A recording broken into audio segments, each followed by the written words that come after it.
Magandang araw mga ka-Farmilya. Ngayon ipapakita ko naman sa inyo yung nangyari sa aking mga lettuce sa loob ng greenhouse. Sa pagkakataong ito, hindi naman ako mag-share kundi more on hihingi ako ng tips sa inyo, sa mga, lalo na sa mga kapwa ko growers. I-update ko kayo sa sinapit ng aking lettuce. So tara, tingnan na natin.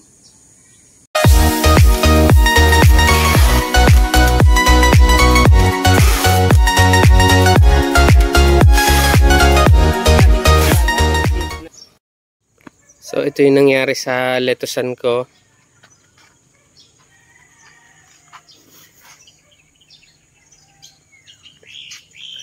Yun, makikita ninyo nangamatay talaga.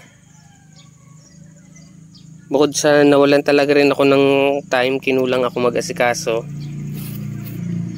Sobrang init dito sa aming lugar. Sobrang init talaga. So kahit may shade net ako, kulang pa rin.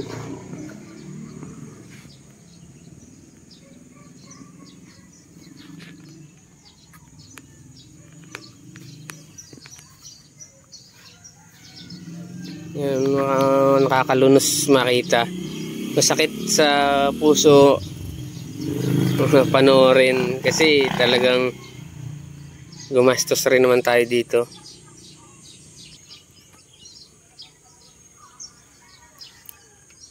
So baka kunin ko na lang itong ibang mga buhay, lipat ko na lang sa lupa at sila yung gagawin kong producer ng seed. Para sa akin kasi mas madaling magpabuto, magpabinhi ng ating mga lettuce kapag nililipat ko sa lupa. Kahit itong NFT, may konting NFT ako dito.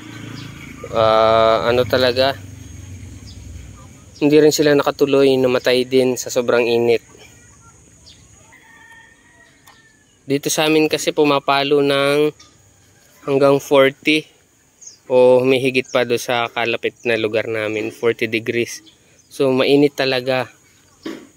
Itong ganito, mga pagpatak ng alas 10 ng umaga, ano na, lanta na sila. Tapos makaka-recover na lang sila sa gabi na lang ulit. Or minsan, or madalas, hindi na nga nakaka-recover. So, ayun. So, iniisip ko kung anong naging problema dito at kung paano ko masusolusyonan. Sa mga kapwa ko growers na nakakapanood,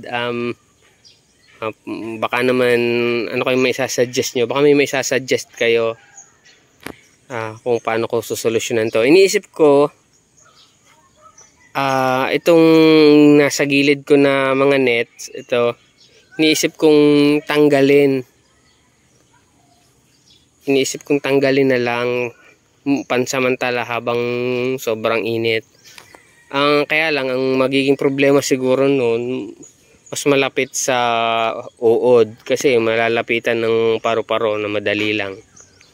No, madali lang malalapitan ng mga insekto. Hindi rin kagandahan itong greenhouse ko kahit medyo malaki na.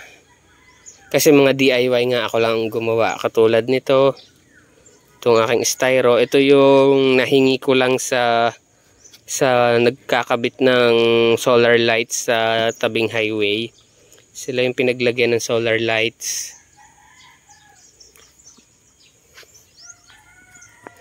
So yun,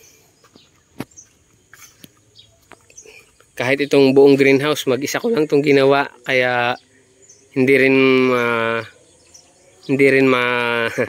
mahanapan ng good quality kasi hindi naman ako karpentero. Talaga lang DIY ko lang to para makales ng gastos. Yun yung isang challenge kapag super budgetarian tayo, yung wala tayong sapat na budget para sa ating business. O eto, katulad nitong iba, wala na akong pangtakip na styro, ang gamit ko na lang ay karton na lang. Tapos nilalagyan ko na lang ng kawayan para hindi lumundo yung karton natin na pantakip. para hindi mabasa kapag may lettuce na. So ayun, at saka yun nga, kagaya ng sabi ko kanina, kinulang rin ako sa oras, kaya makikita ninyo may mga damo na rin sa loob. So i-reset ko ito, pero hindi ko alam kung dapat paglagyan ko ng electric fan, alisin ko itong gilid, itong net sa gilid. Kasi ang tingin ko ventilation kasi may shade net naman ako, pero nalalanta pa rin kahit may shade net. Siguro yung ventilation, wala rin ako pansukat kasi ng temperature dito sa loob. So yun, kung may masasuggest kayo, kasi kahit magkaroon ako ng temperature dito sa loob, yung pangsukat ng temperature, kung hindi ko naman alam kung paano isosolve yun. Kung nakita kong mainit, paano ko isosolve yun, yung mainit? Hindi ko alam kung effective ba pagka nilagyan ko ng electric fan. Yung nabibili sa Shopee na yung kiniklip lang. Hindi ko alam kung pwede yon. So baka may sasuggest po kayo. Open po ako for suggestions para din makapagpatuloy ako ng tanim. Kasi parang ilang buwan na akong walang hina-harvest. So ayun po, sa mga may suggestions po, baka naman.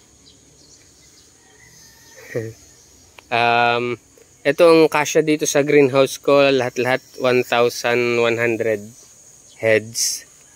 Pero yung na-harvest ko ay parang wala pang 100, yung good size. So yun, open po ako sa suggestions, lalo na sa mga kapwa ko growers, kung paano ko po susolusyonan ng mga ito. Kasi plano kong i-reset talaga, pero kung set ko ng bago tapos wala rin naman akong babaguhin, same result lang din, malalanta lang din at mamamatay. So yun po, salamat. So ayun, nakita ninyo yung nangyari sa aking letusan. Kung meron kayong mga tips, suggestions, mga maitutulong, pwede kayong mag-iwan ng message sa baba at aking babasahin. At kung meron din naman kayong natutunan at mga tanong pa, pwede rin kayong mag-message sa akin. So yun, maraming salamat. Wag po natin kalimutan ng like at subscribe sa ating channel. Salamat!